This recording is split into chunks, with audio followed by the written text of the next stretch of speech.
Hello, আসসালামু সবাইকে। আজকে গিয়েছিলাম আমি সাভার আমার খালামণির বাসায়। তো সকাল সকাল চলে যাই আমি সাভার। তার জন্য আমরা পূর্ণিমার সামনে থেকে ইতিহাস বাস নিয়ে নেই।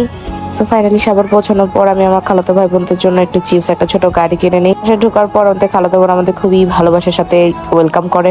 উনি বাসায় কাজ চলতেছিল, ইন্টারভিউ অনেক কাজ করতেছিল। আমাদেরকে এখানে খেতে দেয়, আমরা খাই মজা করে। দেন আমরা ছাদে যাই। দেন আমরা বিকালবেলা বের হয় সাভারের ফেমাস ফুচকা খাইতে। আমি যতই রাইটে থাকি না কেন মাস্ট এই ফুচকা খাই। দেন আমি বাসায় এসে পায়েস খাই। পায়েসটা খেতে সেই মজার ছিল। দেন আমি খালামণিকে বলি, ওয়াও খালামণি সেই।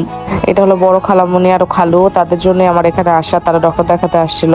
দেন আমরা রাতে ডিনার করে ফেলি।